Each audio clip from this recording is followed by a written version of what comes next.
Hello, everyone. Welcome. Oh, and it's so nice to have you here on what started to feel like the first semi-sunny day we've had in a while. Thank you for being here. Um, my name is Shannon Jackson. I'm a professor here at UC Berkeley and Associate Vice Chancellor for the Arts and Design. And as many who are here routinely know, but if you're not here routinely, we co-curate this series on creativity, technology, and social good with a number of different campus organizations here at UC Berkeley. Berkeley Center for New Media, the Journalism School, the Art Practice Department, the English Department, Jacobs Institute for Design and Innovation, as well as tonight, the Haas School of Business.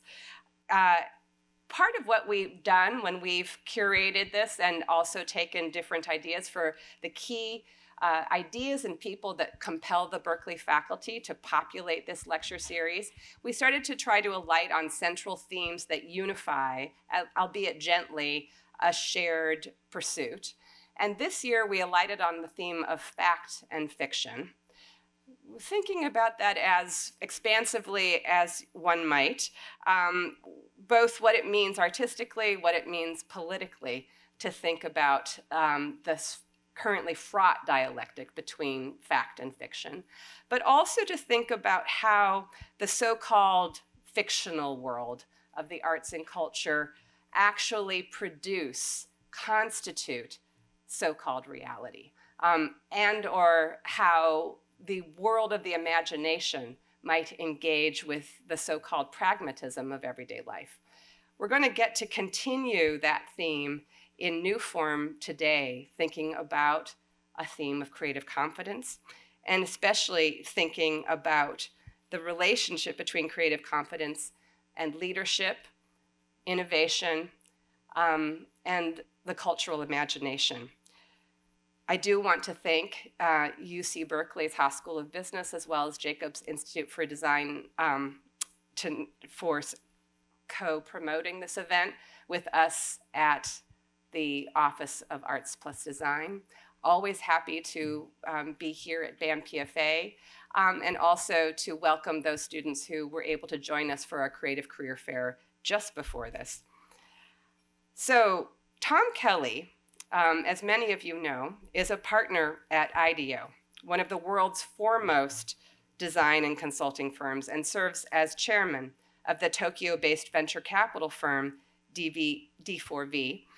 He is also author of 3 very influential books, including The Art of Innovation, interesting to see those words paired, and the New York Times bestseller, which we'll engage tonight, Creative Confidence, which he wrote with his brother, IDEO co-founder David Kelley.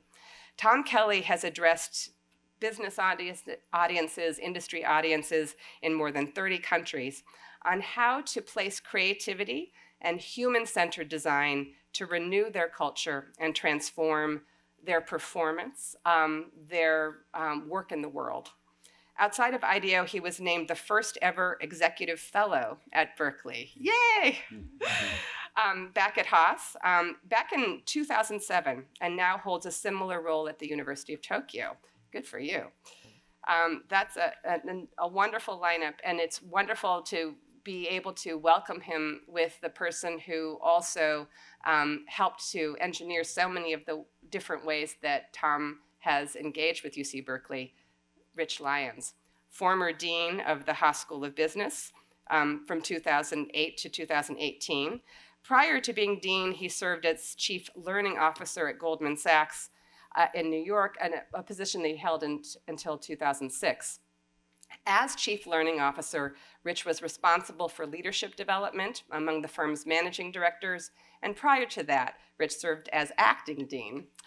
That doesn't mean theater acting dean.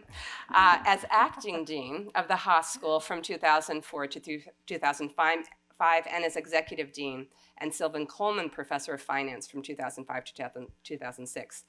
As some of you, I think, also know Rich is a very talented musician and someone who has been a terrific collaborator and evangelist and supporter and reminder for all of us of the importance of creativity and the life of culture in all of our lives, and how it's central to leadership and to community building in any organization, including our own organization here at UC Berkeley. So, here to speak confidently about creativity, here to inspire us to think more deeply about the connections amongst the arts, design, culture, fact, fiction, and innovation. It's a true pleasure to ask you to help me welcome Tom Kelley and Rich Lyons to the stage. Thank you.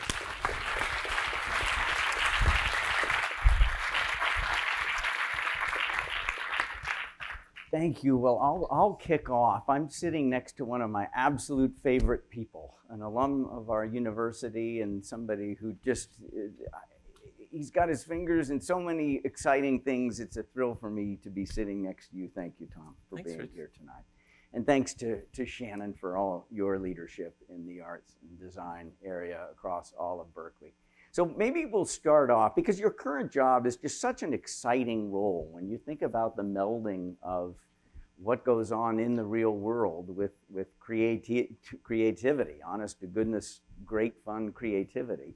You have an enviable job, but maybe you could walk us through real quickly, sort of sketch how you got to where you are now. What were the big things in your path? So here's the thing, when you're in high school, and your parents are talking about your career, or even your guidance counselor, everyone has this kind of linear path. It says, okay, first you got to do this, and then you do this, and like as if it really works that way. But if you talk to pretty much anyone that's further along in their career, they'll always say the same thing. In my experience, it's like, well, it's funny, I stumbled onto everything, right? Yeah. And so this idea that at the age of everyone in the room, you have to have figured out everything you're going to do or plan your life out, that's craziness, right? And so, yeah, my life was very unplanned, right? I got an MBA from Haas a very long time ago. I had this great job where I got to travel all over the world. I was an airline consultant, which meant there was no work in the US. I worked in the Philippines. I worked in Singapore Airlines, very good airline, Qantas. I met a woman in a bus stop one day in Australia, and started a little conversation with her and married her, which was an unexpected, like a happy coincidence associated with my consulting life. But my consulting work was very analytical.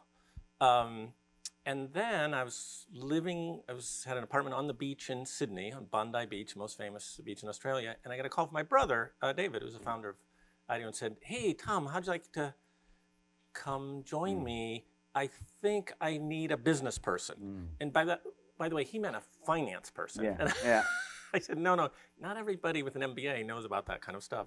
Anyhow, I had I caromed off of different other things, but that's the highlights. But I think worth mentioning in that, because you got to be true to your belief system on things. I've been very, very lucky. I've been lucky in 100 different ways. But once in a while, you have to make your own luck, right? And so a really pivotal moment in my career, there was that great movie several years ago called Sliding Doors, with Gwyneth Paltrow is running for the train, and she either makes it or she doesn't make it.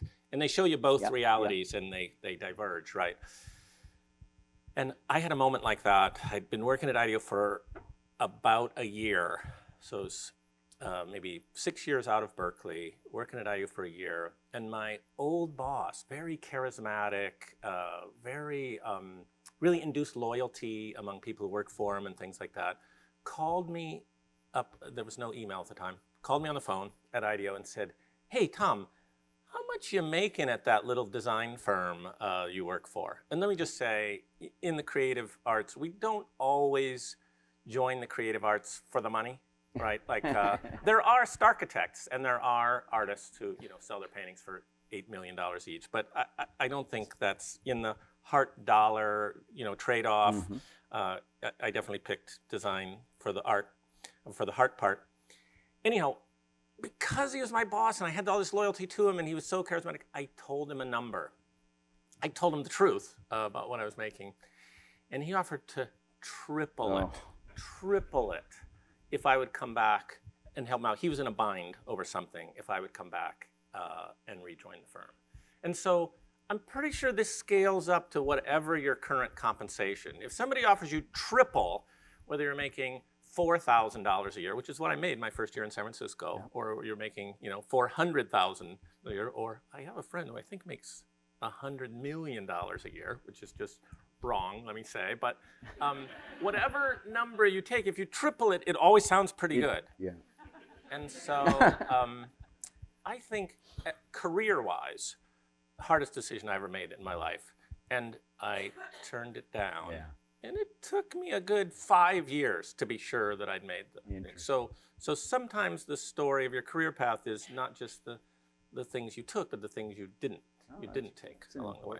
Important element in the serendipity in all of our lives. It's I think most people have a point where it's like, wow, that's a 2, 3, 4x compensation pathway that you just don't just want happened to me the once. It seemed rare at the time. Yeah. Well, I think part of it too is what you've done so wonderfully in your life. I mean, I think you love your work. You absolutely love your work, and I think the creative element of it is a huge part of why you like it. It's not the only part, but it's an important part of it. And so I think, for a lot of people, they think, especially young people with a little less experience, it's sort of like, well, you have a job that you don't necessarily like, and then you have creativity or other things that you do really like. And you've melded those two wonderfully. And so maybe you could talk a little bit about that, especially for people that are just going into their professional lives. Yeah, especially early on, you can't control everything, but you can nudge things in one direction or another when you come, like as I did, when you come to the choice between two possible jobs. But then even within a job, you can look for the things that really resonate with you, and you can raise your hand to volunteer for some of the things. One of the really strange, but apparently not unique things we stumbled onto in the research for the Creative Confidence book is people would tell us this story where their boss would assign them some task and kind of over-prescribe how it was supposed to be done, right? So it was kind of a formulaic task, and they would do it. This seems crazy. They would do it twice. We eventually came to call it double delivering, which is they would do it in exactly the way the boss asked, because bosses like it when you do it the way they ask it, right? But then did it in a different way using some of the tools of design thinking in a different way, and came out with a different answer. And from the boss's standpoint, there was no risk there. I mean, it came out of the free time of the play. But if you do that a couple of times, eventually, if the results are good, the boss starts saying, "Hey, try that," and they'll be diminutive about it. Try that little thing again, trick thing you do, right? And sometimes they'll assign it to you on a non-operational thing. Oh, we're doing an offsite next week. Do that thing you do, and planning the offsite. Sure. But if you do that eventually, then you've found a way to inject creativity into your work. And so love that idea. Always looking for that. I mean, not just in the design functions, but in all the different roles. Well, I love that point. There are these classes that are getting taught on design your life, but that notion of designing your job, it's not like, no, this is my job. Wow, in fact, there's a lot of room for intentionality in defining it or pushing boundaries. You don't always get to do what you want. We know that, but you do have more room than often people realize. Right. Well, and a good leader will listen. So we have this process at IDEO. Everybody's got the performance evaluation where we call that looking back. Yeah. Right. But more interesting than the looking back part is the looking forward part. So we're in the looking forward part of the year now, where people raise their hand and say, "Look, I'm still going to do this thing you like me doing, but this year I'd like to also do X." Right. And as a leader, it's really hard to suppress that, especially if it's not going to compromise the other things that they're currently doing. Yeah. And so if each year you raise your hand with one small change, you do that 10 years in a row, you've noticed, and I don't think anyone stays in the same roles 10 years. And of course, that's the lens of the person who's proposing it. But you as the sort of manager leader, it's like, I'm not going to be able to keep these people if I don't say yes from time to time to this sort of thing. Well, and if you want to try something like this, I mentor a lot of people less than half my age, and one thing I've learned from just kind of trial and error is never go into your boss's office and say, boss, I got the best idea ever, right? You see how as soon as you said that, already your boss is at least figuratively leaning back in their chair with their arms crossed, like, I'll be the judge of that, won't I, right? But instead of that, with whatever your idea was, don't change the idea, but just change the way you pitch it and say, hey, listen, boss, I'd like to propose the following experiment. You see how there's all kinds of career protection in that, right? The experiment, you've already, well, it was an experiment, boss. Yeah, we did, this don't always work, right? But it just makes it so much easier for them to say yes. If you propose what sounds to them like a big change, they're pretty much, no would be their first thought that pops into their mind. And we're going to get to your book, Creative Confidence, in just a moment. But something I learned from you, and I think I learned it in that book, although I don't remember where I learned it from you, this notion of reverse mentors. Could you say a couple things about that? Sure. So let me back up just a little bit and say, at age 45, I had never given a public speech in my life, right? And so the first book came out, Art of Innovation, in early 2001. And suddenly all these people wanted me to come speak. And it's like, no, don't do that. It really gets down to the same topics that I work on today. I didn't have the confidence to speak. I'd never really done it. And I didn't know if I could do it. And so I was like backing away. And eventually people nudged me. And I got a speaking coach, which was central to it. But anyhow, I said yes. And then I tried it a lot and then a lot more. And now hundreds and hundreds and hundreds of times, right, have done it. And so now I actually like the speaking role. It's one of my favorite things to do.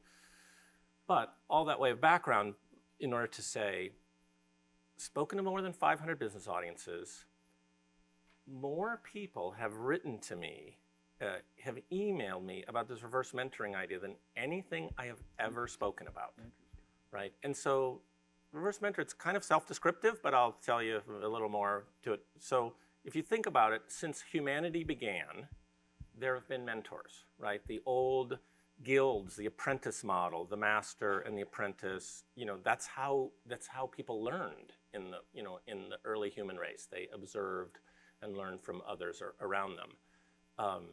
And that model worked pretty well and still works to this day. I hope that you all have mentors. I have one that's very valuable to me.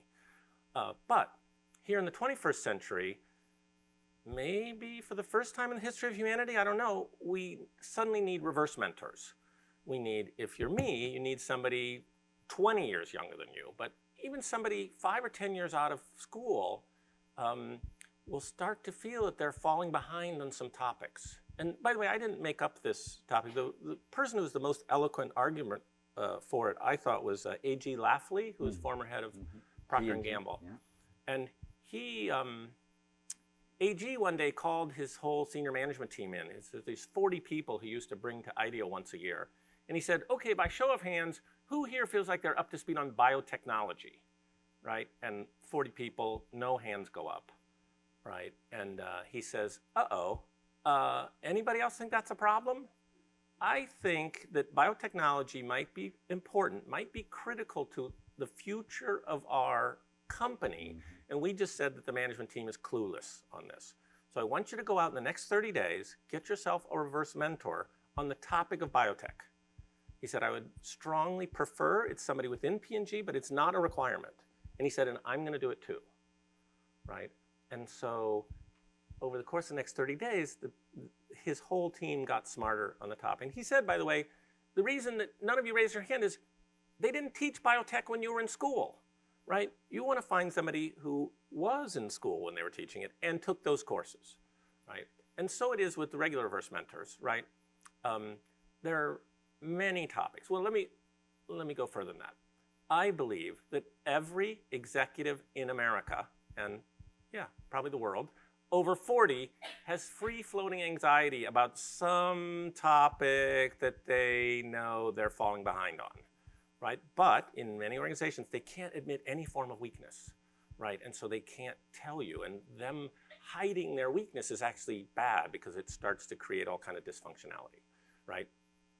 And so the way to overcome that, as a leader, and sadly this doesn't work the other way. If you are a 22-year-old recent college graduate, it's really hard to tell your boss they need reverse mentoring. But if you are that boss, you can do it this way, which is you use your judge of people, and you find somebody in the organization who has easy access to the knowledge that you seek, right? And part of being a leader is to understand people, and so most bosses that I talk to could be pretty good at finding such a person. And then I actually spell out how to do the experiment for them, which is propose this as an experiment. Remember, back to the previous thing. Find your reverse mentor, explain what you mean by reverse mentoring and the topic that you want reverse mentoring on, and then say, I'd like to take you to lunch every second Thursday for the next 6 weeks, right? So if you did that math, that's 3 lunches, right? And everybody's got time for the 3 lunches, and the boss should always buy, right? Because you're the reverse mentor, right? And so, and then explore this topic with them, right? And at the end of 3 lunches, you're gonna know, right? But you've set it up as an experiment so that, it's easy to dissolve this mentorship if it doesn't work, right? And so it seems like common sense. I'm definitely a senior leader at IDEO. They call us the OGs now. As one of the old guys of IDEO, I can stop anybody in the hallway and say, hey, what's the difference between, Coinbase and, I could ask them some question about cryptocurrency, right? And they would tell me, but they would then go back to their desk and mock me, right? Tom Kelley didn't know what Ethereum was. Like, what a clueless jerk, right?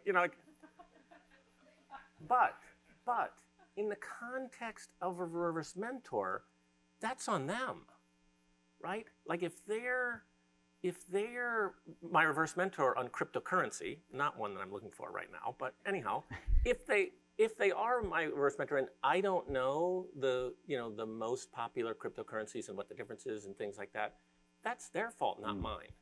So in the context of a trusted reverse mentorship, the reverse mentor helps you be smarter. Yeah. And oh, by the way, if you end up being the reverse mentor, some value does flow the other direction. I mean, I've been very good to my reverse mentors, and one of them has a job, I think, better than mine now, for sure. And so it does flow both ways. But when you're recruiting a reverse mentor, you're not making any promises. You're just asking them for help. Love it. One of the things, because many of you are familiar with IDEO, which is really quite a remarkable organization.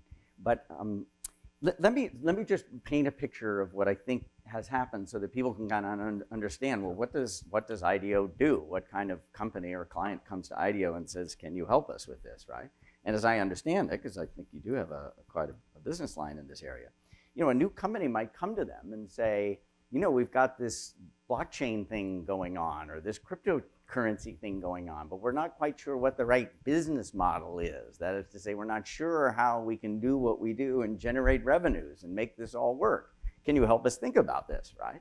And you're not experts in blockchain and, at your core, blockchain and cryptocurrency, but you're building that expertise, right? And so, nobody in the world really knows exactly how that's going to evolve, but they come to you for design expertise. How do you build an organization that's going to be as fit in an evolutionary sense as possible in this rapidly emerging area? So that's the kind of thing that you do, right?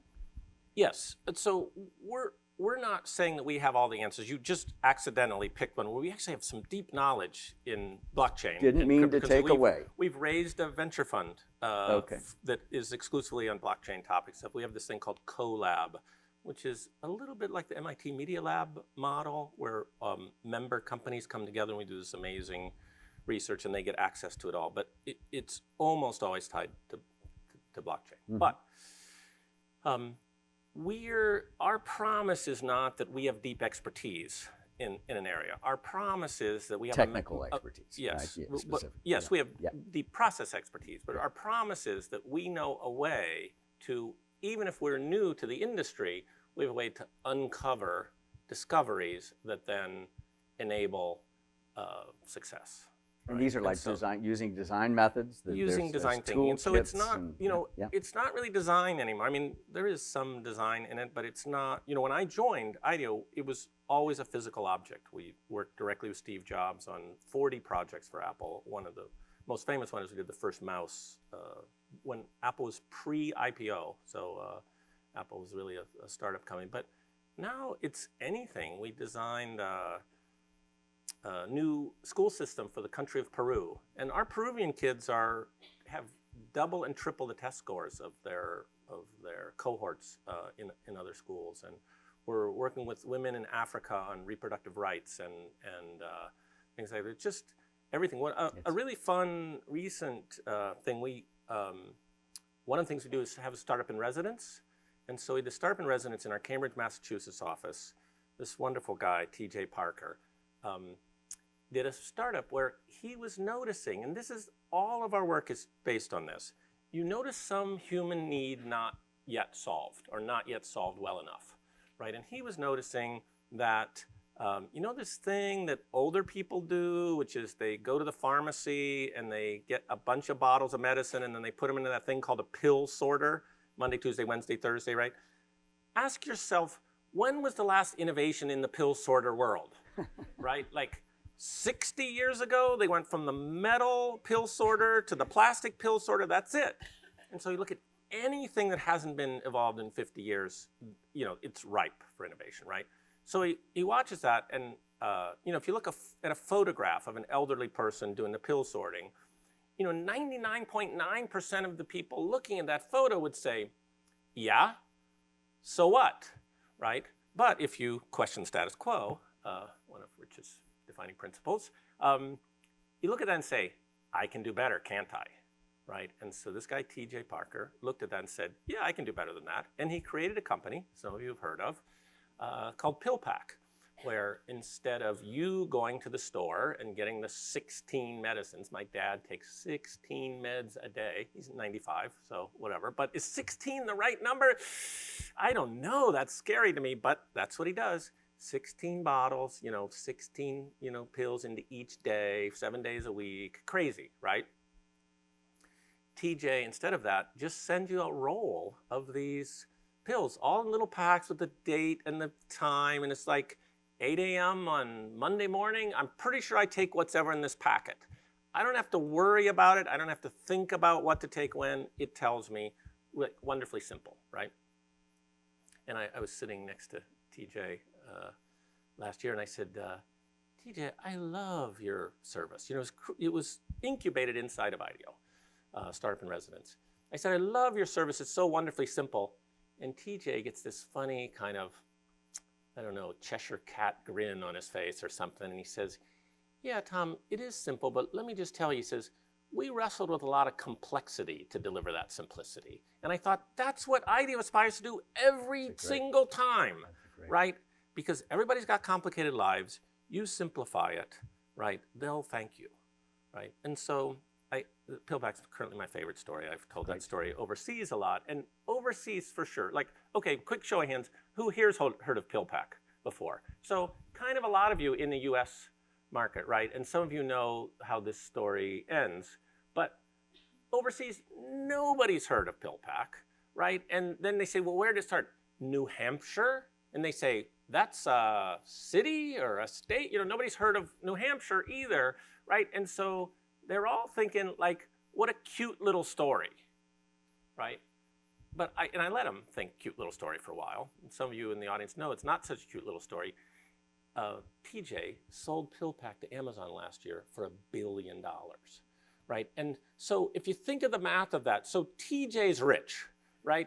TJ's going to be rich for the rest of his life. TJ's family's probably going to be rich for generations. But I'm not talking to mainly sole entrepreneurs. I am in our venture business, but in our consulting business, some of these companies are really big. And so $1 billion doesn't go as far inside of Mitsubishi as it does for PillPack. But still, the principle remains. TJ did that in 5 years.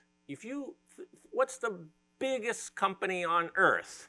In the biggest company on earth, if you as an individual or you as a team start from scratch today and create $1 billion worth of value in the next 5 years, you are going to get promoted, right? Your boss is going to be very happy. They better give you a bonus, right? And so you see how it wasn't some super expertise. Yeah. I mean, TJ did an amazingly thorough, precise job of getting those pills into the right pack. And identifying the problem in the first place. But that's the thing. It's the design thinking. Yeah. You know, most of you have heard of design thinking in this room, but people miss this all the time. Design thinking starts before problem solving, right? All of my clients are good at problem solving. Got to know what problem to solve, right? And TJ, that's the best of design thinking. Just noticed humans having trouble, right? And said, I can do better.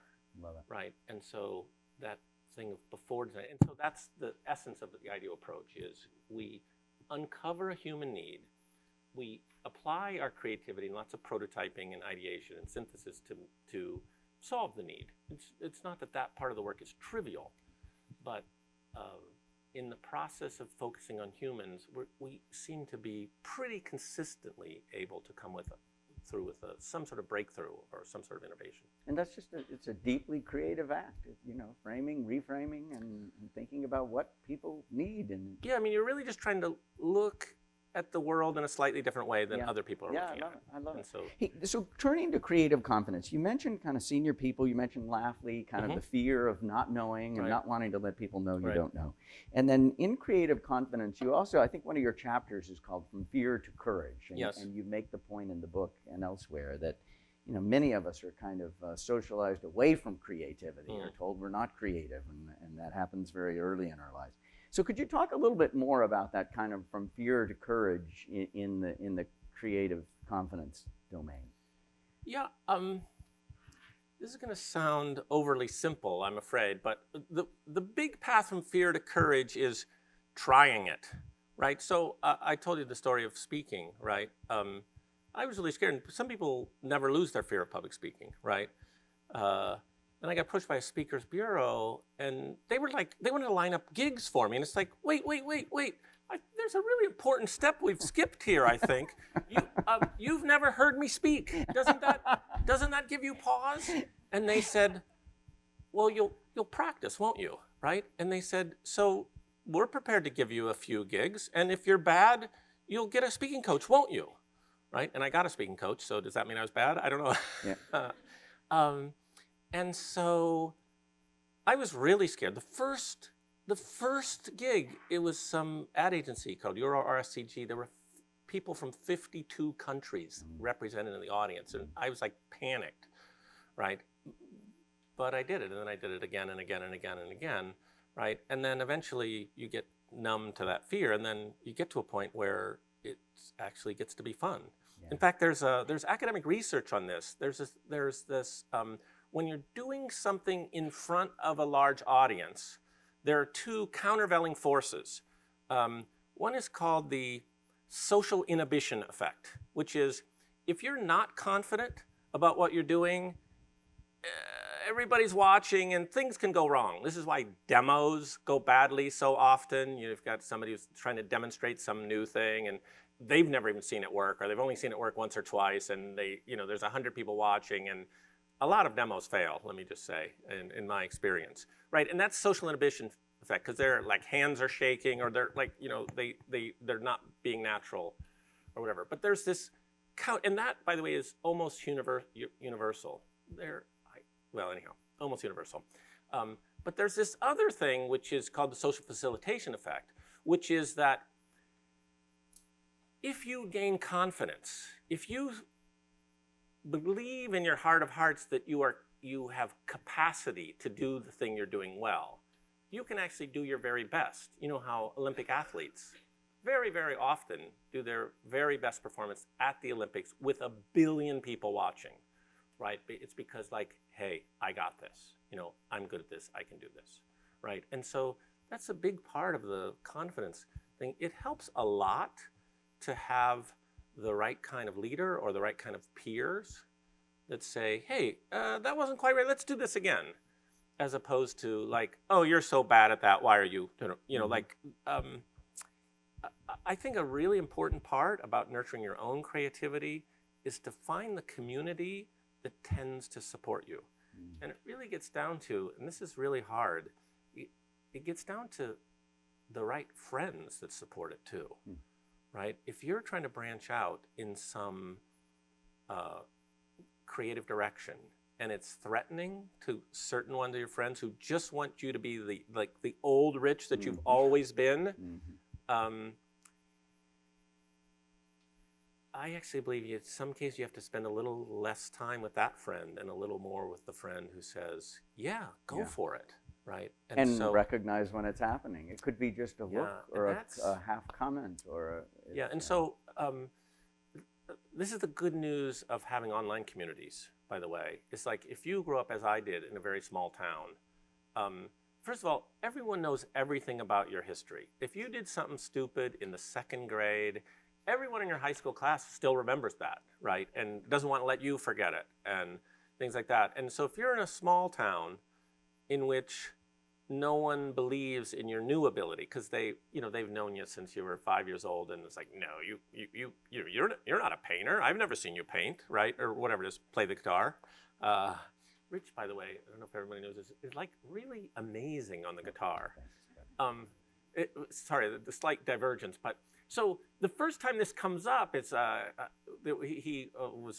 this annual fundraiser called the Haas Gala, and he was given an award to the wonderful guy Warren Hellman, who was the sponsor of Hardly Strictly Bluegrass. Is that what it was called? That's right.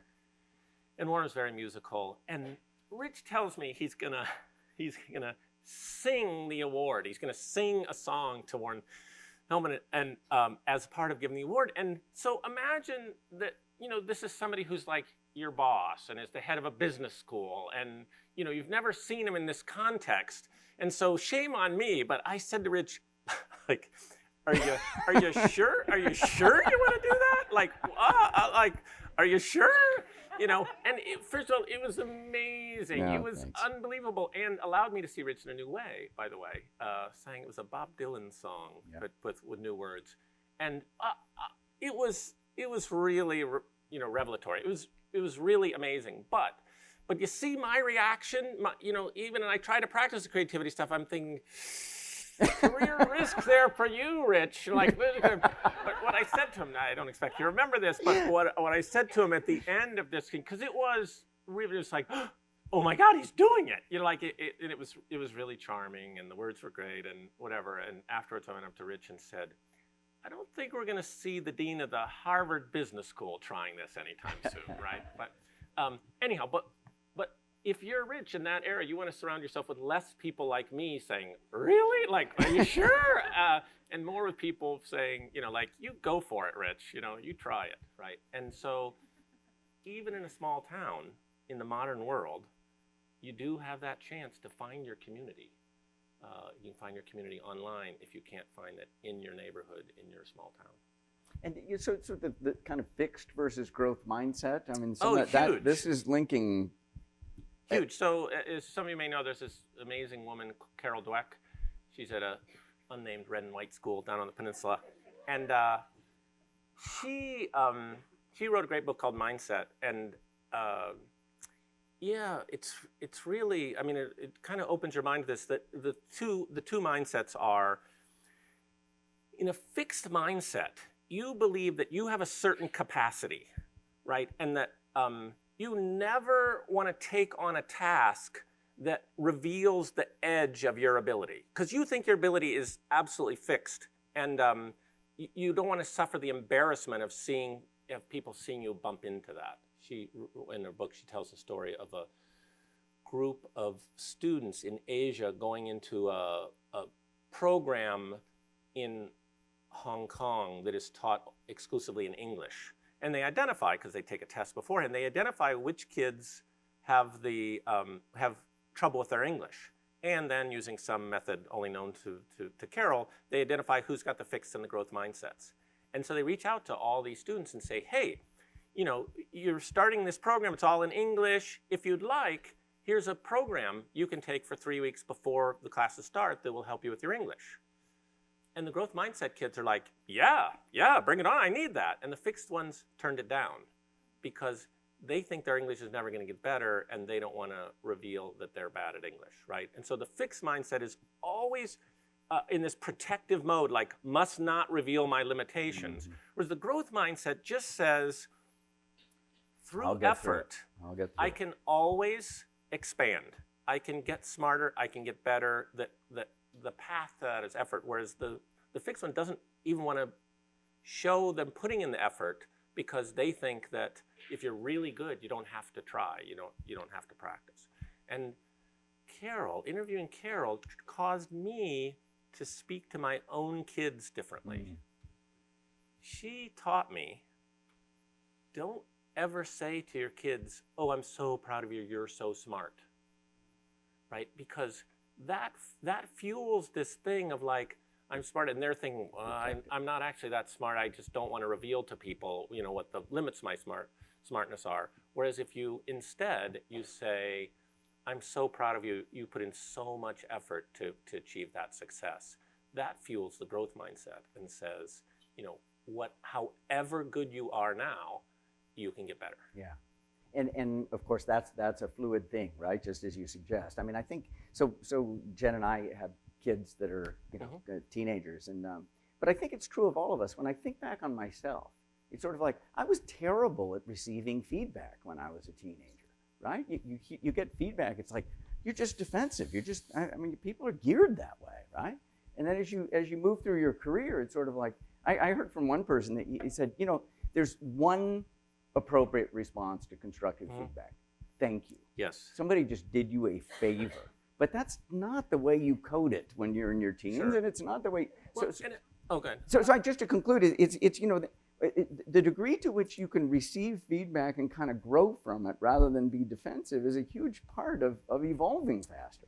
Yeah, and the sharpest point of that for me was editing in books, right? So, and by the way, you do have to filter this for, do I believe this person giving me feedback is on my side? Yep. Right, because sometimes the feedback is pointed or mean or something like that. But if you accept the possibility that they're on your side, right?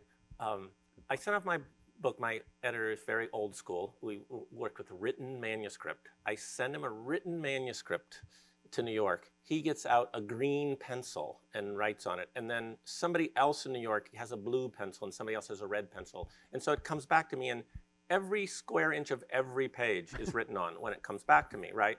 And so as a writer or any of the creative arts, right, it's very hard to have somebody edit, and I know that word doesn't apply to all arts equally, your work.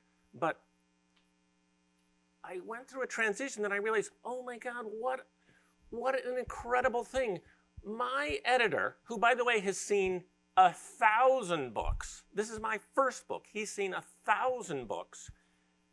He has spent dozens, hundreds of hours probably, collectively, and all the things back to, collectively, those people in New York spent hundreds of hours on my manuscript that's going to have my name on it. They, quietly behind the scenes, tried to make my work better. Great example. And by the way, in this context, and this is not always true in the boss-employee process, I don't have to listen to them. I am allowed to ignore all of their edits, but I read every darn one and I accepted, way more than half of them, right? And so that's this idea of constructive critique. If you can find, and if there are like doubters and naysayers and people who are going to be negative on you, don't ask them, right? But if there's people you trust, there's this idea about having your own personal advisory board or something like that. If they give you feedback, try to listen. It doesn't mean they're right on an absolute basis all the time, but you gotta hear what they say. And as you say, be thankful that they took the time, because you know what? In the context of a friendship, it takes bravery on their part to deliver the critique. I had a guy come into my office once who'd been working on an idea for 8 years.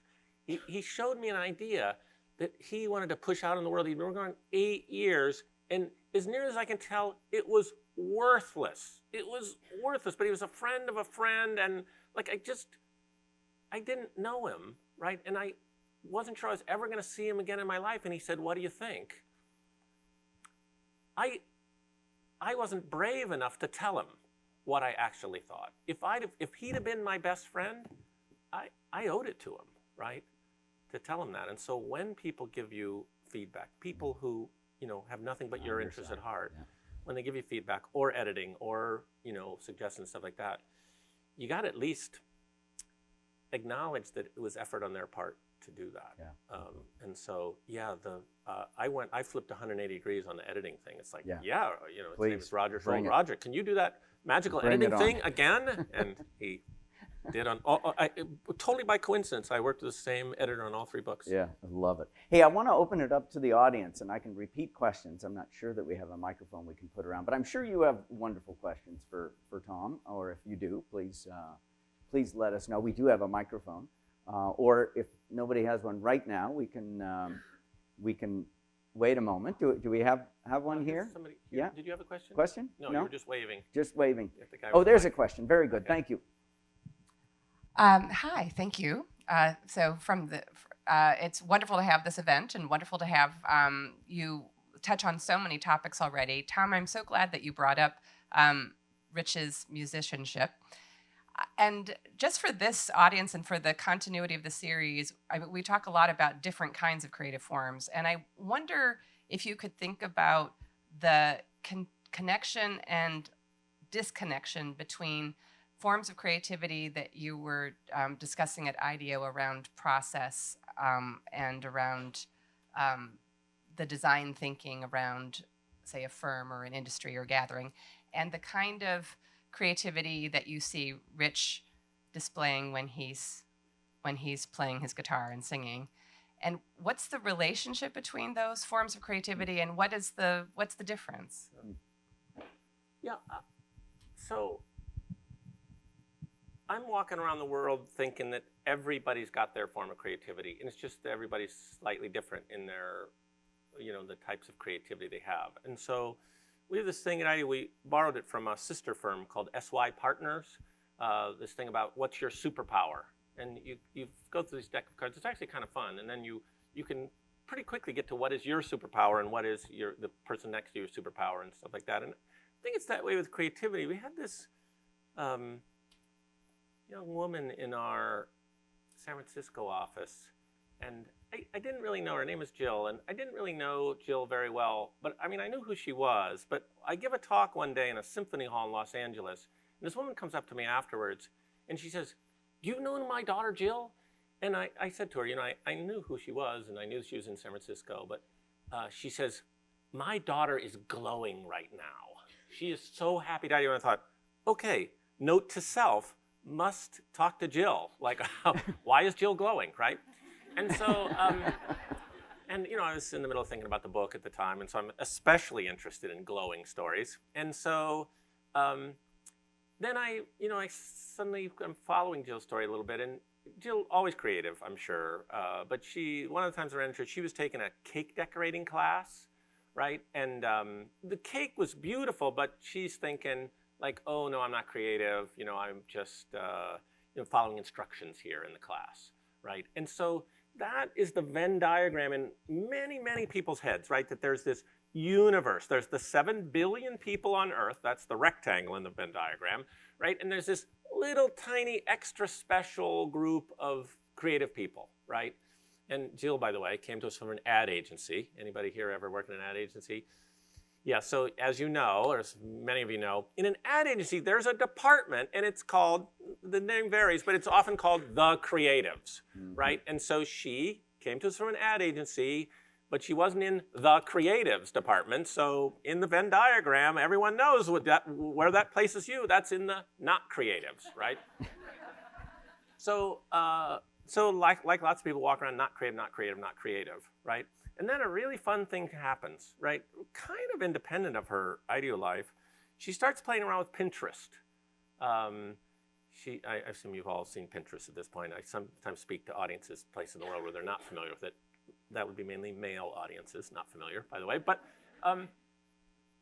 and she starts posting things on Pinterest, and she has 6 followers because, you know, she has 6 girlfriends, and this is what you do in the modern world. You follow your friends. But then she, you know, her stuff is good, and then she's got 100 followers, then she's got 1,000 followers, right? And then one day, this has been a few years back now, Jill has like the mother of all pins. I'm sure it's still floating around there, out there somewhere. She has a pin that's about piñata cookies, right? And I started to tell this story once in Korea about a piñata cookie, and I'm thinking, damn, they don't even know what a piñata is, so they'll never figure out piñata cookies, like, stop. But anyhow, piñata cookie is really 3 cookies. If you're ever thinking about making piñata cookies for a kid, you better love that kid, right? Like, it takes 10 hours to make a piñata cookie. It's 3 cookies, they're in the shape of a donkey, of course, classic piñata shape. Top cookie, bottom cookie, middle cookie. In the middle cookie, you take a juice glass and you cut a circle in the juice glass, and then you put you put candies, you put M&Ms or something in the hole that you cut in the middle cookie, and then you cement it all together with icing, right? And you've got, you know, so it's a very thick cookie, and so you've spent 10 hours on it, and the kid eats it in like 10 seconds, right? But anyhow, the piñata cookies they're very colorful. They're like 7 different colored stripes. They're very beautiful. And so she has this pin about piñata cookies, and suddenly, bang, Jill's got 100,000 followers, right? And so all companies on social media are following us all the time, right? You know this, right? And so, you know, here's the curve of Jill, and it's like going along 6, 100, 1,000, you know, and they're kind of yawning up there at, you know, at Pinterest, and then, whoosh, you know, like in a couple of days, it's 100,000, and they're thinking, wait, what's that? And then, this is early in the days of Pinterest. I'm not sure they would still do this today. They actually reached out to her. They came and interviewed her. They put her on the Pinterest homepage. And suddenly, Jill's got 1 million followers. Last time I talked to her, which is more than a year ago, she had 1.8 million followers. And here's where we get to the glowing part, right? Jill is suddenly thinking, hey, you know what? I am kind of creative.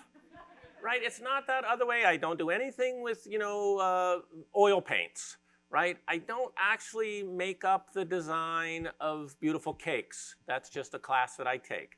But my followers, and she gets this kind of sly smile on her face, my 1.8 million followers tell me I have a creative eye. I'm a kind of curator of creativity, right? And here we are in a museum where the curator role is a pretty important and pretty creative role.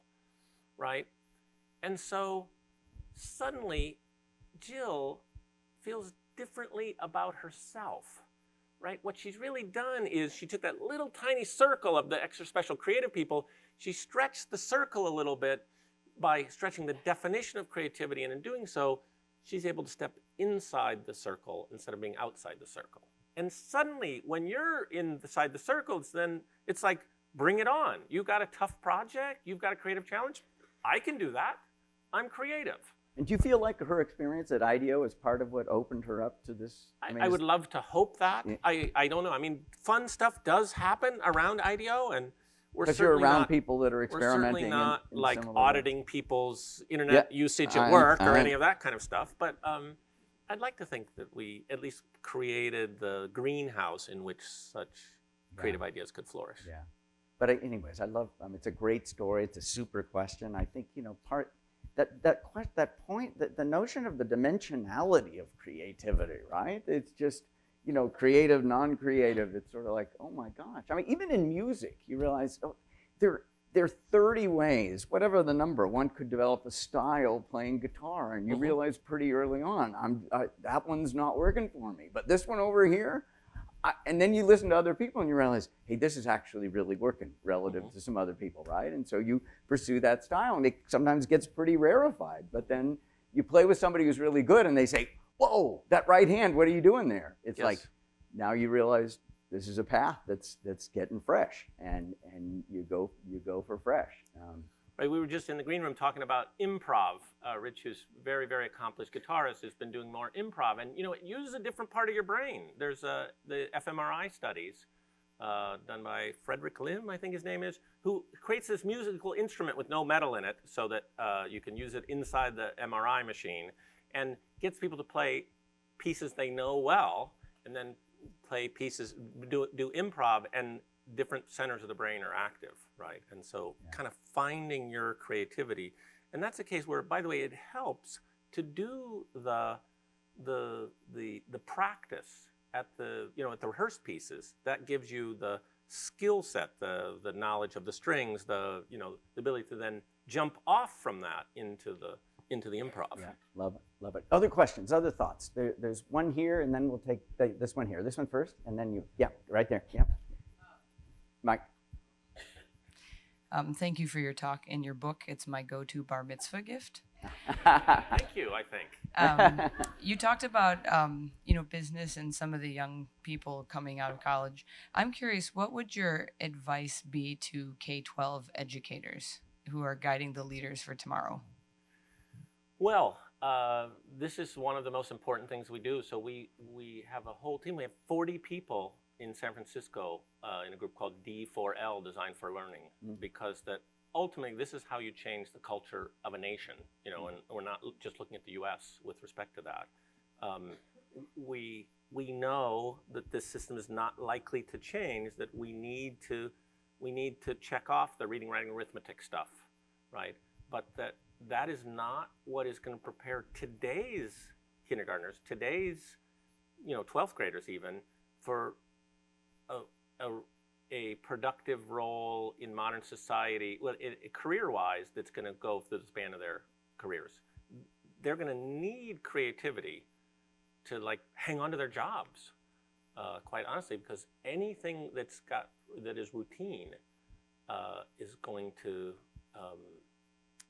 be done in other ways. It's going to be done by artificial intelligence. So it's never been more important than it is today to teach creativity in the schools. It is a 21st century skill.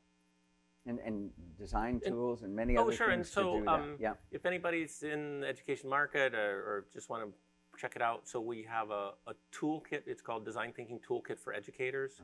It's free. It's been downloaded all over the world, aimed at the K through 12 market. We created it in conjunction with a great school system on the East Coast called Ormondale Elementary.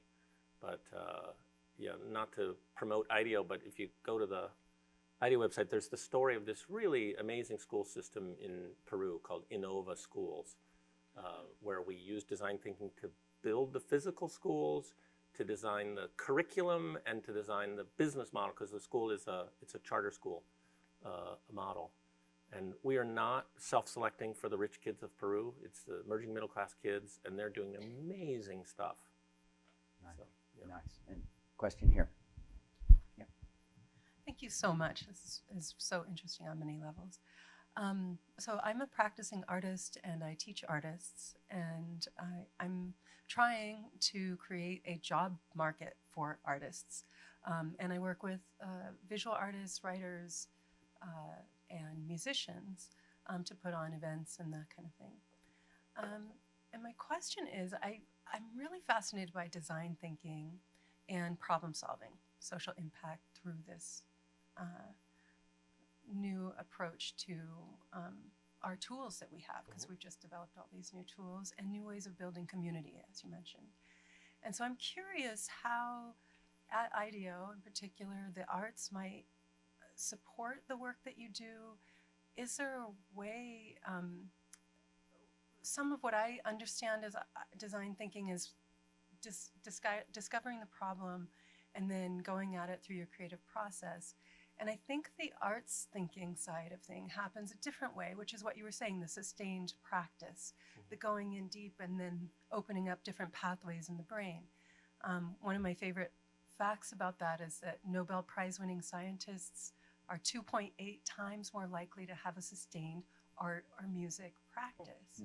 And so my question is really is how at IDEO, and how do you see going forward in business and social impact business in particular, incorporating the arts into scaffolding innovation? Yeah, so we really try to encourage the arts, and in fact, many of our team members are artists kind of on the side in one form or another. And occasionally we'll have exhibits in which people bring in their their avocation, where we bring it in and we kind of celebrate all the art that people are making on the outside. And I guess the way we would kind of think of it in our work is that it is, it's more artisan than art, right? I mean, it may be fueled by artistic talent, but like it would not be okay to go to an artist and say, could you paint me something? I've got a blue couch, I need a blue painting, right? That might offend some artists, whereas as artisans, it's like, yeah, that's what clients ask for every day. They never ask for a blue painting, but they put a bunch of boundaries on it that, to me, I think in some cases would be unfair, if you're speaking to a fine artist. But so it's there kind of living around us, but we're not applying, literally applying art in our work. And I think, building sort of communities, within IDEO or any organization, right? It's sort of like you could get the musicians together, you could get the visual artists, you could help promote those sorts of communities of practice within the company and sort of say that's part of what we're about, right? So that's a very practical thing that I think more and more companies are saying, we support it, it is important, it has links, we want you to feel connected to this community, let's do this. And firms look very different in the degree to which they are supporting that. So I really like that idea. I don't want to miss the back of the room. So there's one in the middle of the back of the room, and then there's a second one here. I guess we've got the microphone here, and then we'll go up to this one in the middle, a little further up. Please, ma'am. Hi, thank you. I'm an editor here at Berkeley, and I'm also a performing artist. And what I'm curious about is if you could give us some tips or advice on how you navigate that terrain between pushing creativity to a certain edge while also having to deal with things like deadlines, budgets, personal tastes. That's all the time we have. Thank you very much for coming. So two things about that. One, well, anyhow, two semi-unrelated things. But one is, I had this so I love film. I see 200 films a year, which is probably too many. And I had the chance to run into a filmmaker more from my generation than from yours, like older than me, in fact, Francis Ford Coppola. He's most famous for these movies called The Godfather, right? And I requested and we were both in the same speaking calendar, and I got 5 minutes alone with Francis Ford Coppola. And one of the things he said is like, hey, you work with creative people like I do. He says, I'll give you a tip. He says, with creative people, he says, you can't really tell them what to do. He says, what I found is get something started a little bit on your own and then invite them to the party. And I've tried to practice that at IDEO ever since, this thing of like invite them to the party. It's like, hey, we're going to do this thing. You want to come? Right? And give them a genuine choice, but also have the sense of like, hey, it's going to be fun. You want to come along. But to the deadline thing, I would just tell you the most helpful thing. So writing it's a form of art, right? Like I think probably fiction is like higher on the art scale than the nonfiction that I write, but it is a creative endeavor. Let me put it this way: you still start with a blank page. And the best help I got on this whole deadline thing and that is a book, a very quick read book called The War of Art. If you've heard, it's a guy named Stephen Pressfield. And it made the difference between me finishing the third book and not finishing the third book. And so briefly, I'll just give you the essence of what he says. What he really talks about is procrastination, right? And it's just so easy to do that. With a book contract, your editor will write you a big check and then not contact you in any way for 6 to 12 months. Do you know how easy it is to procrastinate when there's I think that's irresponsible, but that's exactly what happened to me. And so really easy to procrastinate, right? But procrastination, it's such a downer topic, right? Like no one wants to talk about that. No one wants to admit to that. It's awful, right? And so what Stephen Pressfield does in The War of Art, it's a play on the art of war, of course, but in The War of Art is he flips it around and he calls it, he says, it's not procrastinating, it's you fighting against the force for evil in the world. And that force is called resistance. And he says, are you a painter who doesn't paint? Are you a writer who doesn't write? Are you an entrepreneur who hasn't started their first company? Then you know what resistance is. And so what he says is, it is your job, I mean, it is your job in the universe to wake up in the morning and beat resistance, right? And so, he's a writer, and so he tells exactly how he beats resistance. And a big part of beating resistance is to turn off self-judgment. You just need to make progress. So he gets up every morning, he writes 1,000 words on his computer, he puts it off on a USB stick, I think this was before the cloud. He takes the USB stick and puts it in his truck in case the house burns down. He's got a backup copy. He says, is it any good? I have no idea, but I know that today I beat resistance. Right? And so in the middle, I'm really working this book, and this really great movie, remember I like movies, called Ruby Sparks comes along. And there's this guy with horrific writer's block. He just can't write anything. And his psychologist, who, the guy's a basket case. I mean, he's just got all these, neuroses and whatever. And his psychiatrist or psychologist, played by Elliot Gould, tells him to get a dog. He can't talk to anybody. He says, get a dog, and then people will talk to your dog, and then you can talk to them. Right? And he gets this super neurotic dog, and the dog is nobody likes the dog. And so they're in this session, and he's curled up in the fetal position on the couch, and the psychiatrist says, look, here's what I want. Would you write me a one-page story about somebody who knows your dog and knows all his weirdness and still loves him anyhow? And the writer, curled up in the fetal position, looks up and says, can it be bad?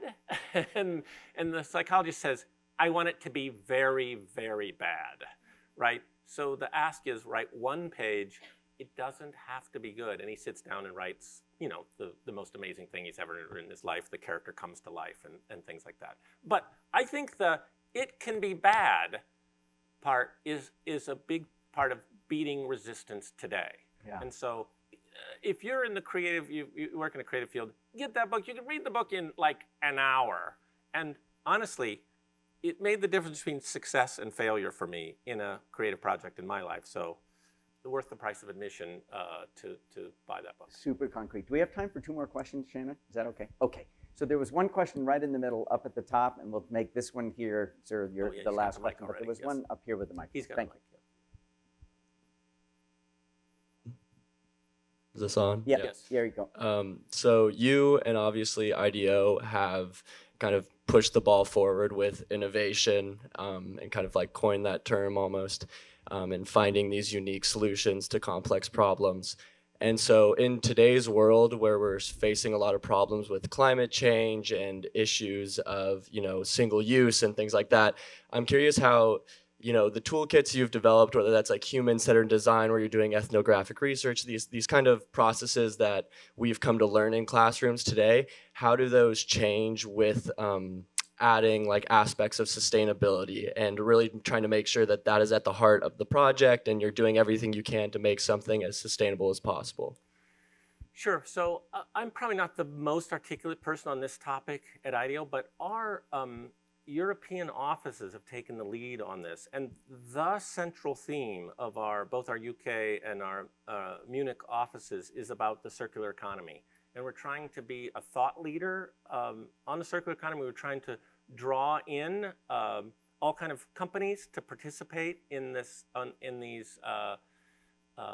circular economy initiatives and things. And so it goes across a lot of our work, but in its purest form, it is this work globally for IDEO is driven by a guy named Chris Grantham in our UK office.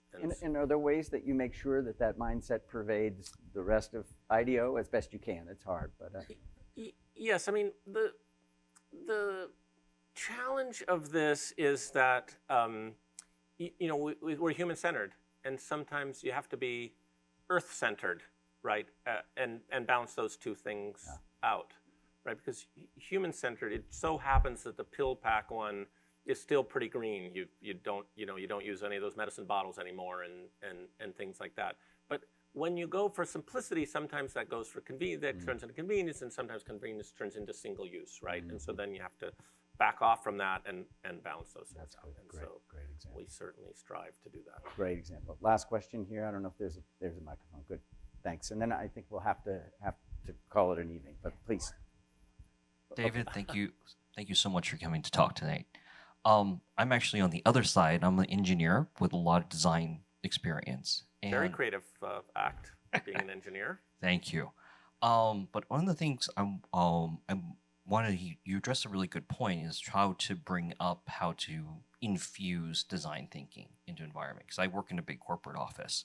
I was wondering if you can talk about that a little bit more, because I have brought up experiments, or like, let's try this, try that, like small scale stuff.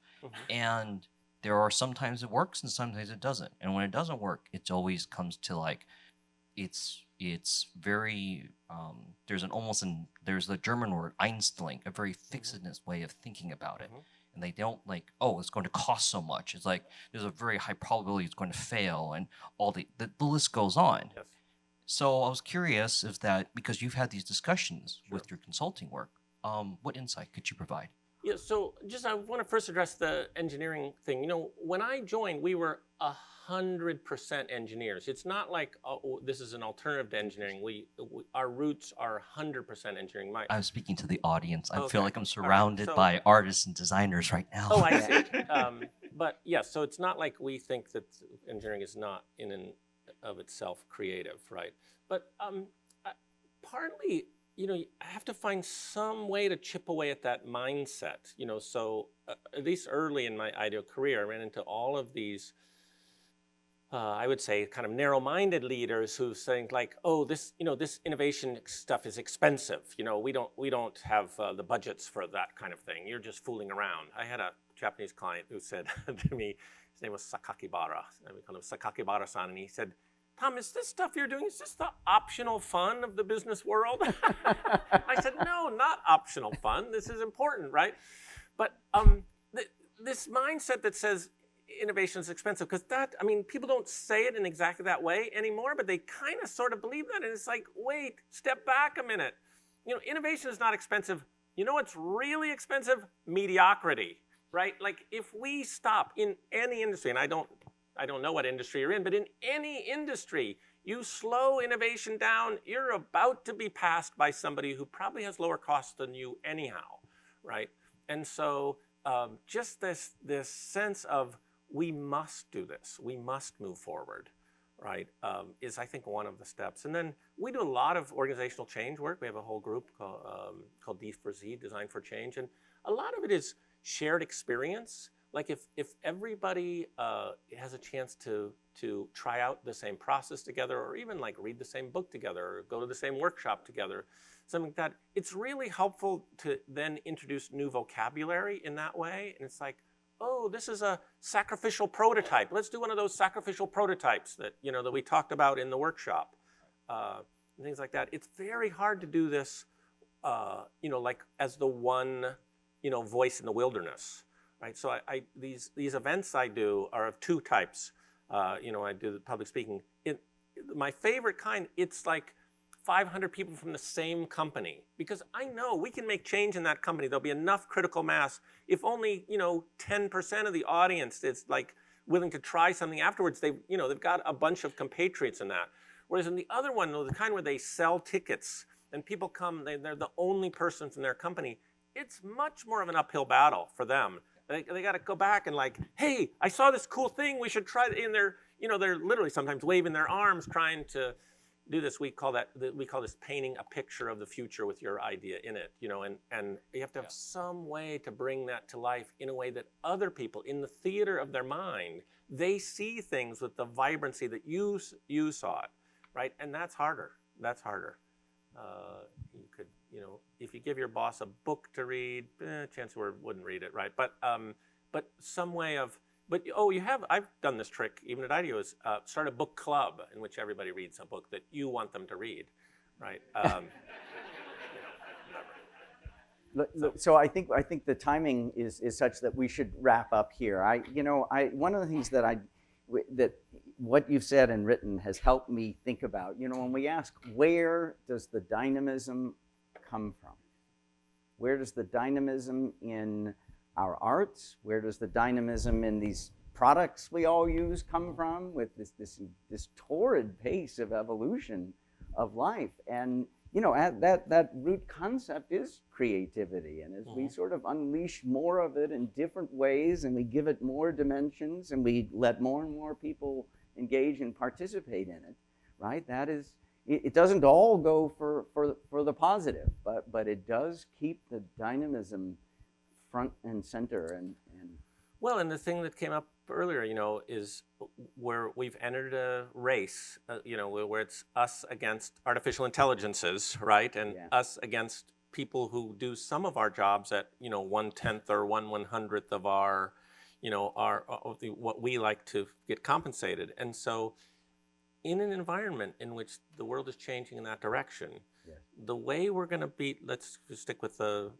artificial intelligence, the way we're going to hold on to our jobs and our ability to contribute to modern society, we're going to have to be more creative and more human than a machine can ever be. And so that says lean into the creative parts. Two good things to be driving toward. Yes. Tom Kelley, thank you very, very much.